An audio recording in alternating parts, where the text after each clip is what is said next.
Thank you అండి. ఈరోజు నిజంగా నాకు కూడా ఒక మంచి సినిమా చూసిన ఫీలింగ్ వచ్చింది.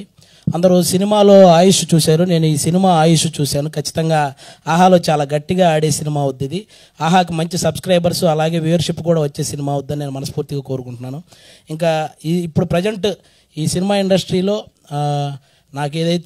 నాకు వస్తున్న అవకాశాలకు కానీ, నేను చేస్తున్న సినిమాలకు కానీ, నేను వెనకేస్తున్న రూపాయలకు కానీ, అలాగే నాకు ఇస్తున్న కాంప్లిమెంట్స్కి కానీ అన్నిటికీ మూల కారణం అభి అన్నయ్య. నేను అది ఎక్కడున్నా చెప్తాను. అభి అన్న లేకపోతే ఈరోజు అసలు నేను ఇండస్ట్రీలో అంటే ఇంత ముందుకైతే వచ్చేవాడిని కాదు, అసలు ఇండస్ట్రీకి కూడా వచ్చేవాడిని కాదేమో అభి అన్న అనేవాళ్ళు లేకపోతే. కాబట్టి అలాంటి అభి అన్న ఏం చేసినా మంచి జరగాలని మనస్ఫూర్తిగా కోరుకుంటాను.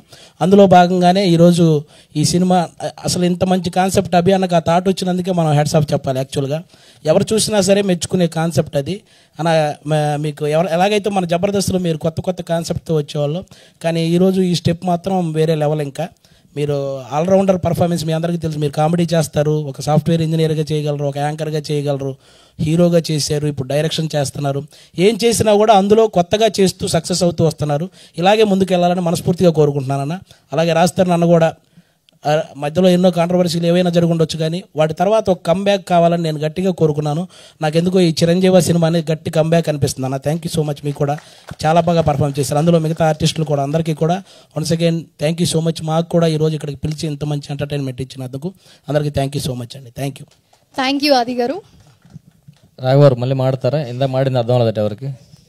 యాక్చువల్గా గంట సేపు మాట్లాడదామని ప్రిపేర్ అయ్యాను.